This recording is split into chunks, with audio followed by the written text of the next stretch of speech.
దేశంలో మనం ఎక్కడికి వెళ్ళినా, ఏ పని కోసం వెళ్ళినా, ఏది కావాలన్నా అడిగేది ఆధార్ కార్డు మాత్రమే. ఆధార్ కార్డు ఉంటేనే భారతీయుడిగా దేశంలో పరిగణిస్తారు. అలా దేశవ్యాప్తంగా కోట్ల మందికి ఆధార్ కార్డు ఒక నిత్య గుర్తింపు కార్డుగా భావిస్తారు. ఆధార్ కార్డు అటు విద్యార్థులకు, నిరుద్యోగులు, మహిళలు, బడుగు బలహీన వర్గాల ప్రజలు, చిన్నారులు ఇలా ఎంతో మందికి వెన్నెముకగా నిలిచింది. సంక్షేమ పథకాల్లో ఆధార్ కార్డు ప్రామాణికంగా భావిస్తారు.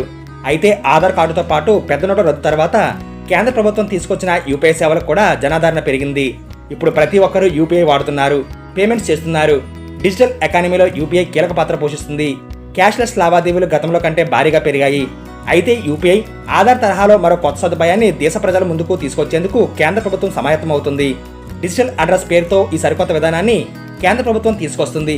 సర్వీస్ డెలివరీ, డేటా సెక్యూరిటీ కోసం ఈ విధానాన్ని ప్రవేశపెడుతుంది ప్రభుత్వం. ప్రజల చిరునామా భద్రపరుస్తూ అటు ప్రభుత్వ, ఇటు ప్రైవేట్ సంస్థలకు ఒక ప్రూఫ్గా ఈ డిజిటల్ అడ్రస్ విధానాన్ని తీసుకురానుంది. కేంద్ర పోస్టల్ పిఎంఓ శాఖ ఈ సరికొత్త కార్యక్రమానికి శ్రీకారం చుట్టింది. డిజిటల్ అడ్రస్ విధానం ద్వారా భారత్ను డిజిటల్ పబ్లిక్ ఇన్ఫ్రాస్ట్రక్చర్ మాట్రిక్లోకి తీసుకువెళ్లేందుకు సిద్ధం అవుతుంది. ప్రస్తుతం అన్ని రంగాల్లో డిజిటలైజేషన్ పెరిగిపోయిన కారణంగా డిజిటల్ అడ్రస్ విధానం కూడా అందుబాటులోకి తీసుకురానుంది.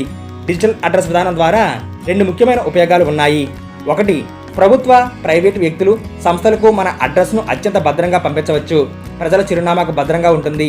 రెండోది, కేంద్ర రాష్ట్ర ప్రభుత్వాల సంక్షేమ ఫలాల అర్హులైన పేదలకు చేరే విధంగా వాళ్ళ అడ్రస్ను భద్రపరుస్తుంది.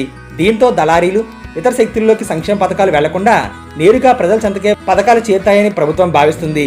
ఈ మేరకు ప్రధానమంత్రి కార్యాలయం డిజిటల్ అడ్రస్ పై ఓ ఫ్రేమ్ వర్క్ ప్రారంభించినట్లు సమాచారం. ఈ కార్యక్రమాన్ని త్వరలోనే ప్రారంభించేందుకు కేంద్ర ప్రభుత్వం ఏర్పాట్లు చేస్తుంది.